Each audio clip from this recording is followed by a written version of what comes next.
City Council regular meeting. I'd like to call the meeting to order. We have a special order of the day, the Friends of the Estuary presentation. Jennifer? Yeah, thank you. When I was lucky enough to attend the Alameda County Mayor's presentation, what month was that? Was it October? We heard a presentation from the Friends of the Estuary, and I thought it was something that everyone on the council and Emeryville should hear, because I think it impacts us directly as a city that touches the bay.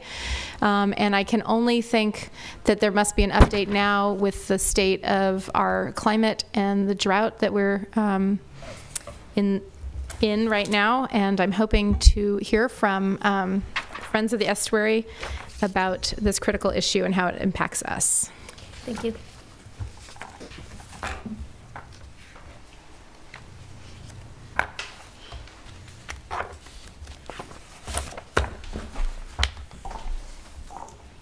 Thank you.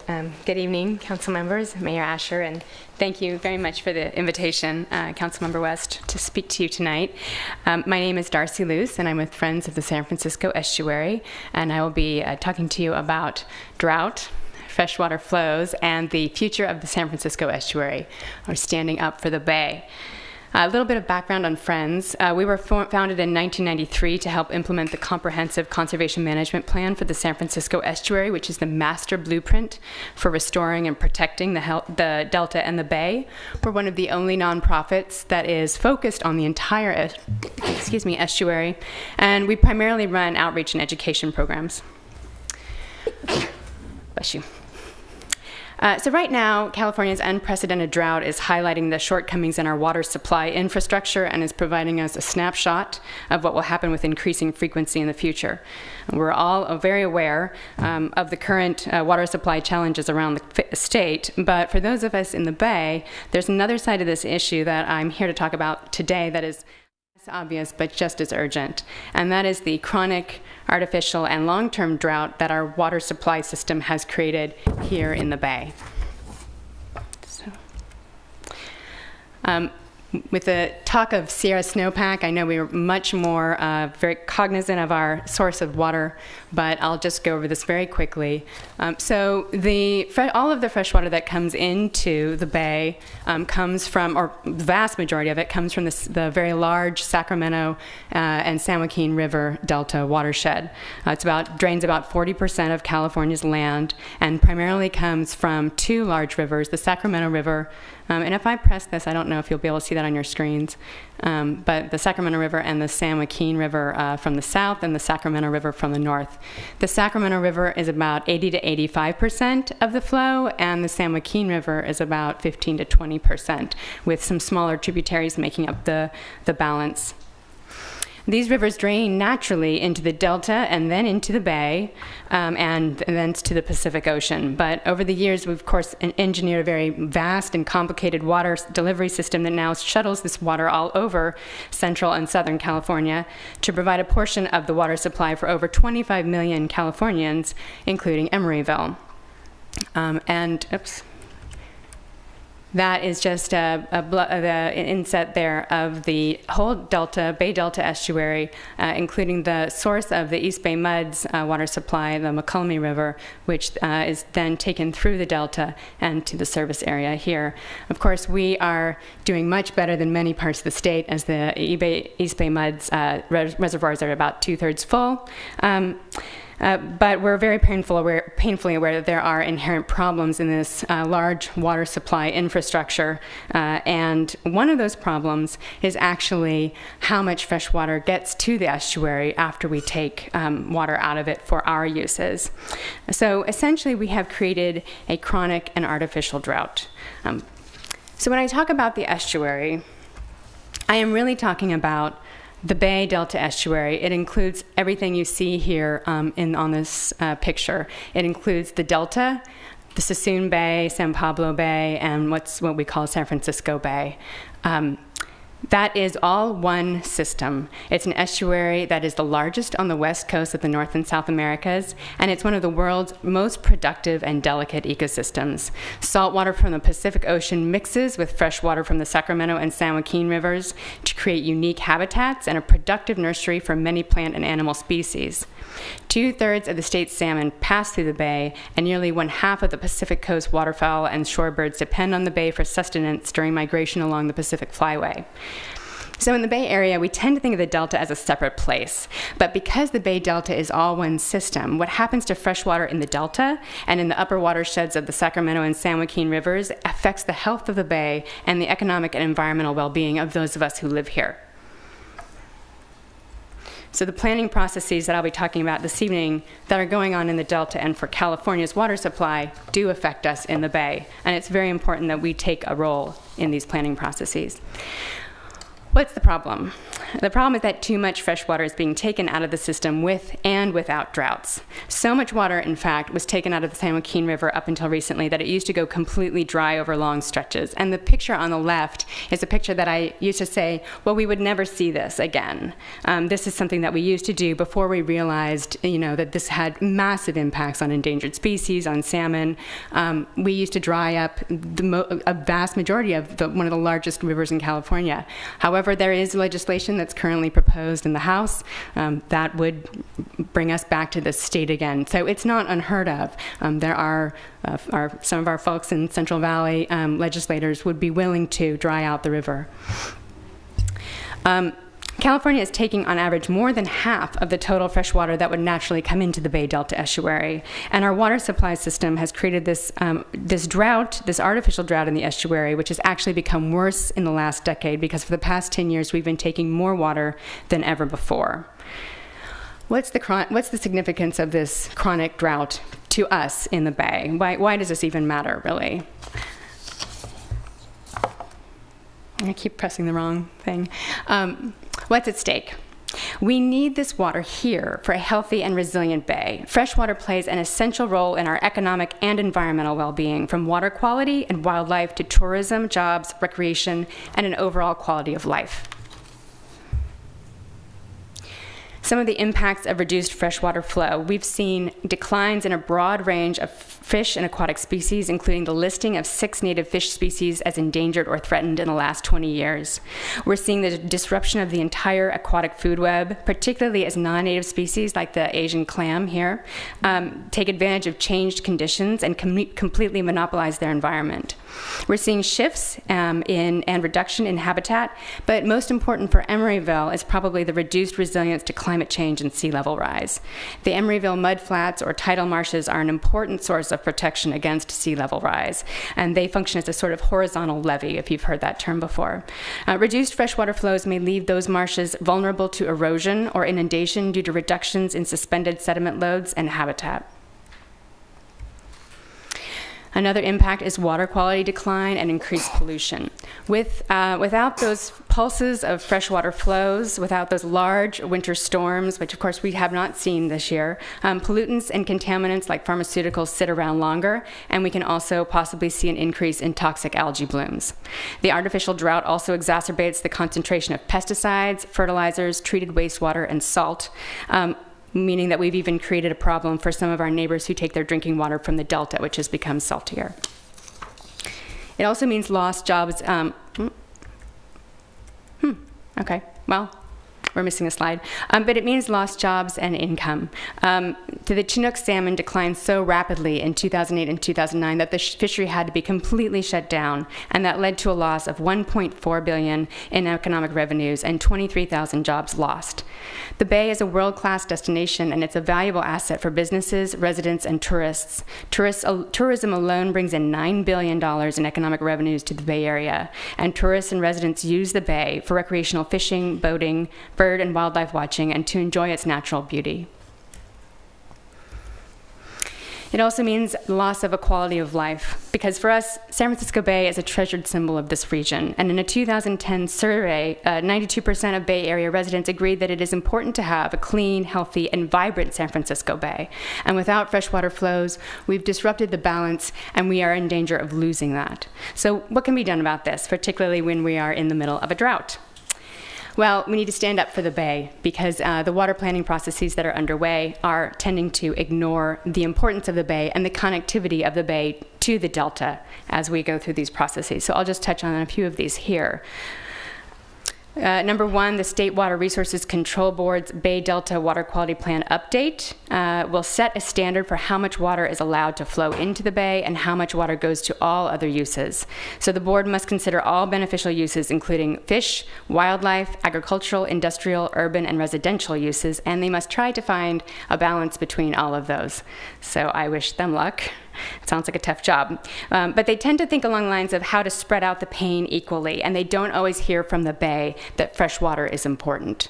They're hearing a lot from agriculture, and they're hearing a lot from the delta, but they don't hear very much from the bay. BDCP, or the Bay Delta Conservation Plan, also known as the Twin Tunnels, has two goals of increasing water supply reliability and recovery of endangered fish species, including salmon and delta smelt. It includes construction of twin tunnels under the delta, but it does not increase freshwater flows to the San Francisco estuary. Instead, it maintains the large exports that we've seen in the past decade. So it perpetuates this reduced freshwater flows problem as it stands now.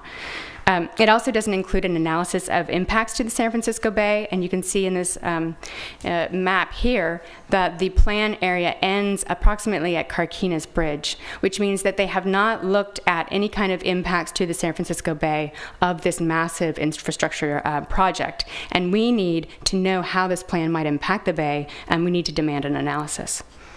The California Water Action Plan was produced by CDFA, Cal EPA, and the California Natural Resources Agency, and it's a suite of comprehensive solutions to California's water plan problem, from increasing storage to encouraging additional conservation and efficiency to improving flood protection. And it sounds great, but so far it's just a list of goals. So we need to see more specific commitments come out of that, and those should be encouraged. Some of those goals are represented here, and the point that we'd like to make is that a drought-proof water supply is available. We don't necessarily need to maintain this reliance on this water that should be coming into the bay from the delta.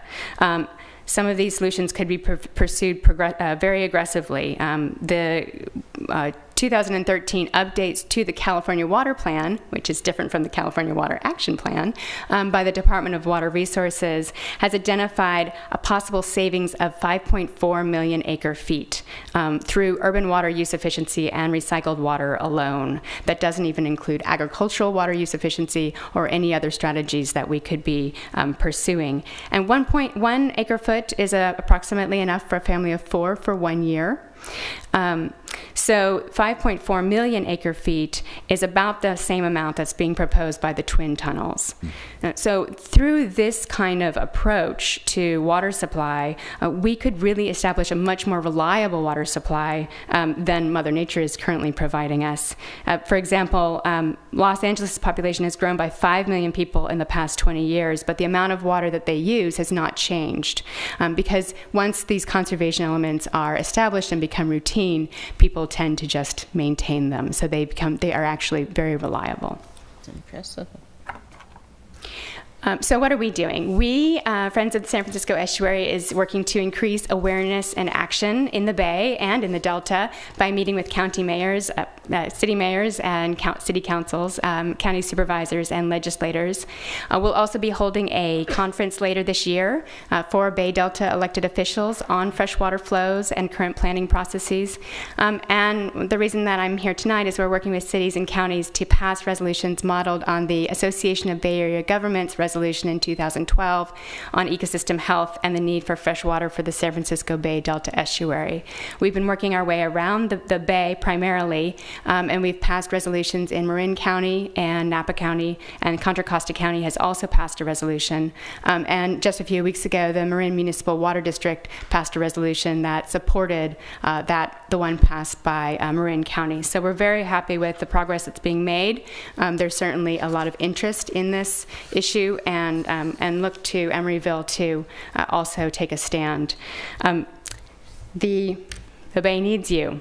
There are actions to be taken, certainly at the state level and at the regional level. But the problem that we see is that there are these planning processes underway. The Bay is often overlooked. The Delta is very much an area of focus, but because we are downstream, we will get affected. And there are people out there who say things like, and I'm going to quote State Senator Andy Virak on January 30th saying, "It's a crying shame to let precious water wash out to sea." Well, that fresh water that he's referring to that's not used by humans is what comes to us before it gets to the Pacific Ocean. And it's what we're relying on to keep that vital mix of fresh and salt water in balance. So that's why it's absolutely essential that Bay cities and counties speak up in these planning processes to clarify this situation and stand up for the Bay. Thank you. Thank you. Thank you. Does anyone have any questions? Can I ask you a question? Of course. When you speak of the twin tunnels, is that the same thing as the peripheral canal that we hear of? Or is it different? The peripheral canal was, I think, in the 80s, and this is sort of what's been called the peripheral canal revisited, but it is very different, and it should be noted that it is very different. That was a massive, I think it was 22,000 cubic feet per second diversion that was proposed. These are two tunnels that at the moment are proposed at 9,000 cubic feet per second, so they're much smaller. They'd have a significant change to the hydrology of the delta, because instead of taking, and I'd have to go back quite a ways, but instead of taking here from the southern part of the delta, which tends to suck, as I mentioned, the Sacramento River has most of the flow. So when you have all the pumps located down in the south, you end up sucking all of that flow through the delta and backwards to the South Delta pumps. And that is a significant problem. That's our current water infrastructure. We have South Delta pumps that cause the river to run backwards because it's so powerful. This would propose to put new tunnels, new intakes in the North Delta near Sacramento, and that is more in line with the natural hydrology because it does capitalize on the greater flows from Sacramento. That's a good thing because it does have less risk for fish getting sucked into the pumps. That's in theory. But in practice, there's a lot of steps to be made before we get to a win-win situation. And from Friends' perspective and from the Bay's perspective, that needs to include releasing more water. And then can I ask about, there's been talk about a water bond. There was one a couple years ago that was taken off or not put on the ballot. And there's been talk, I don't know what the latest is on that or what your position is on that. Thank you. Yeah, the water bond is changing daily. I had heard, so there are two different bond measures being proposed. One is by Senator Lois Wolk, and the other is by Assemblymember Anthony Rendon. They both have different components, but they provide for a certain amount of, I guess the primary breakdown between the two of them is that Wolk's does not provide for additional storage, and Rendon's does. And this would be, development, raising dams for increased reservoir size, and that type of thing. So storage is a very big topic right now, and Friends, our position on storage is we don't have a position. We emphasize the importance of groundwater storage and conjunctive use of groundwater banking, because there is so much depleted groundwater in California that really is an opportunity that we think needs to be capitalized on first before looking at raising dams, since raising dams has an impact upstream, often to very wild areas and recreation areas. So that's our position, but I know that there's a really large push for storage from the water agencies and from the governor. So whose proposal will win out might hinge on that. That is also, there have been different numbers passed around on those amounts. They've ranged, I think, from $6-something billion to $10 billion. And ACWA, the Association of California Water Agencies, is also proposing a water bond version that is $10 billion and includes storage and other measures, including regional water management plans and restoration and assistance for low-income communities.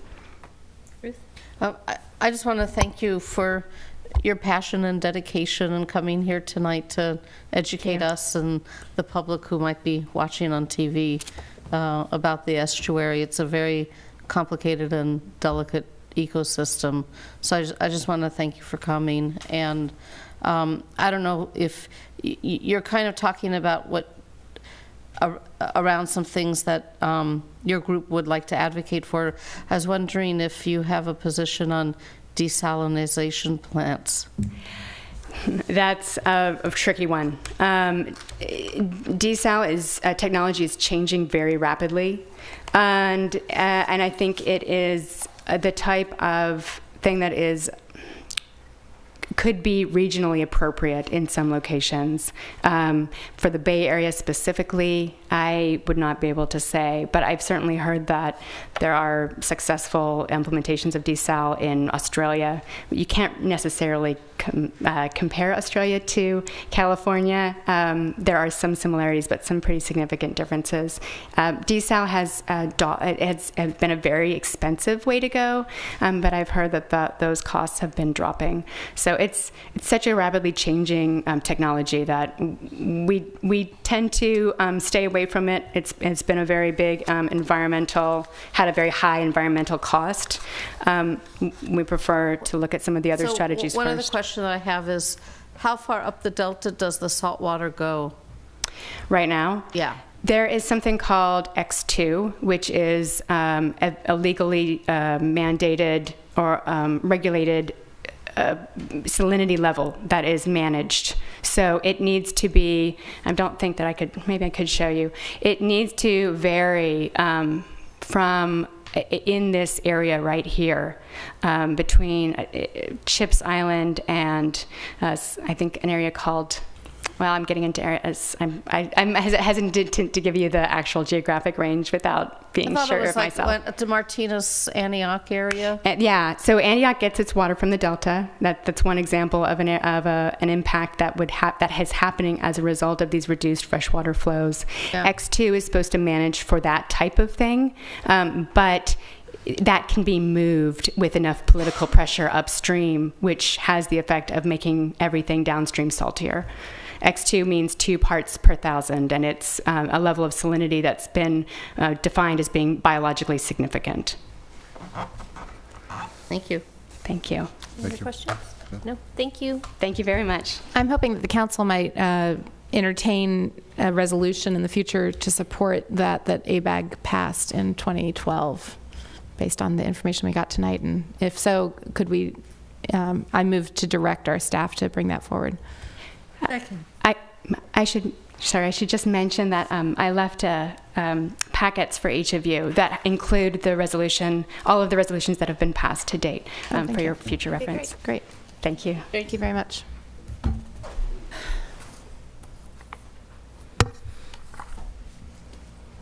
Okay, now on to public